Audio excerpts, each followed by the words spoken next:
Biconditional statement. What's a biconditional statement? Well, let's look at one and find out. Here it says, you did not try if and only if you did not fail.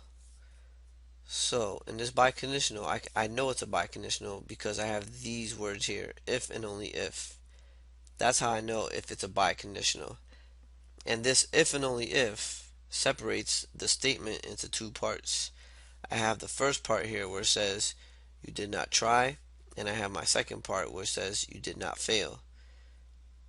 The you did not try represents my hypothesis, you did not fail represents my conclusion, and I use P to represent my hypothesis, Q to represent my conclusion. And this part here forms my biconditional, so if and only if. Now, to point out, you may see a biconditional of this form as well. So in this biconditional, if you notice, we have these words instead here, IFF, or these letters, IFF. And IFF, if you see that, it just simply means the same thing as you see here, if and only if. So when you would read this biconditional, you would say you did not try if and only if you did not fail. So you do not want to read this as you did not try if you did not fail. If you see IFF, interpret it as if and only if. So I just wanted to point that out. And then you can see here that the you did not try, that still represents P, and you did not fail, that still represents Q, where P is my hypothesis, Q is my conclusion.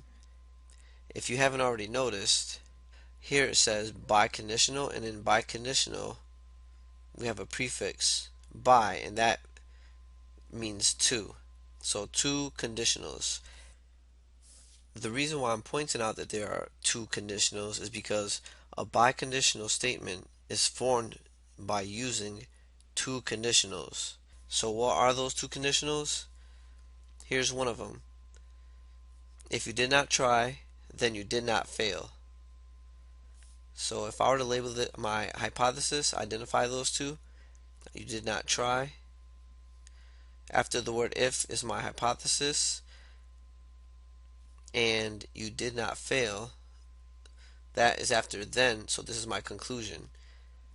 And then if I look at the converse of this conditional, where I switch P and Q, I would get this new conditional statement where it says if you did not fail, then you did not try.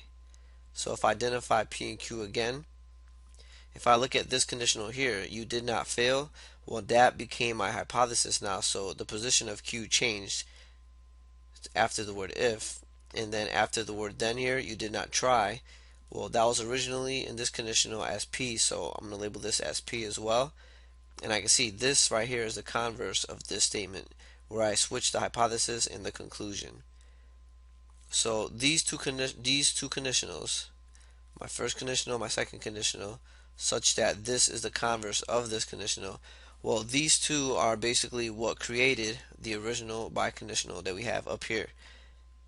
So if you have a conditional in its converse, you can rewrite it as a biconditional such that you would take whatever was your hypothesis and your conclusion, you substitute it into this format here, and you would put the words if and only if between those two values.